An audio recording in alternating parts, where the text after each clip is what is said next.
Hey everyone, Lean D Machine here. This video is a follow-up to my previous video that I made about lost media, and is a cut segment from that video where I discuss, in a very short amount of time, my favorite pieces of lost media. Enjoy! Billy and Mandy and the Trepanation of the Skull and You. Basically, this was the grim adventures of Billy and Mandy proto-pilot from 1996 that creator Maxwell Adams created as a student film. It has a very Lost episode creepypasta vibe to it, but I remember when it was released by Adams himself at some convention back in 2016, and I'd say it was worth it. Original Apollo 11 tapes. I know that this is probably lost forever, but I would love to see NASA's original higher quality tapes of the moon landing. It's such a historical moment that I feel like it needs to be seen in the highest quality possible. The entirety of Chris Farley's lines as Shrek. Animation history could have basically changed forever had Chris Farley lived and finished his performance as Shrek. From what we do have, it's a very interesting take on such a now iconic character, but I'd love to hear that whole 95%-ish, if that's the actual amount of lines that he ended up recording, Clockman.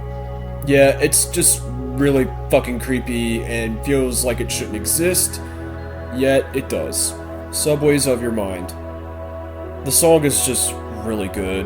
Please check it out if you haven't. It's pure peak 80s synth pop music. You know that the lost media community has grown an exponential amount when something that was called the most mysterious song on the internet has finally been identified. Johnny Quasar Test Animation. What can I say? I'm just a huge Jimmy Neutron fan, so I'm glad that this was found. Super Mario 64 Big Star Secret. I think we're getting close to finding this lost Super Mario 64 Screamer video from the late 2000s, but I also think that it's just probably going to end up being disappointing in the end. I don't know, that's just me. Crybaby Lane. This was a lost Nickelodeon movie that aired once in 2000 and was not aired again until 2011. This is because a bunch of parents got angry at the quote-unquote scary content in the actual movie. Eventually, Nickelodeon, after realizing that people found a copy of the movie on Reddit, would air the movie on the Teen Nick block, The 90s Are All That, on Halloween in 2011. London After Midnight. And for my final piece of lost media, this is the holy grail of lost films.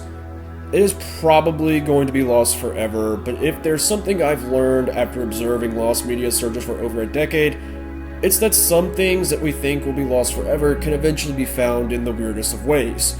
I mean, how crazy would it be if this movie was discovered in 2027, just in time for its 100th anniversary? I know it may sound like wishful thinking, but you never know what the lost media community is going to find next.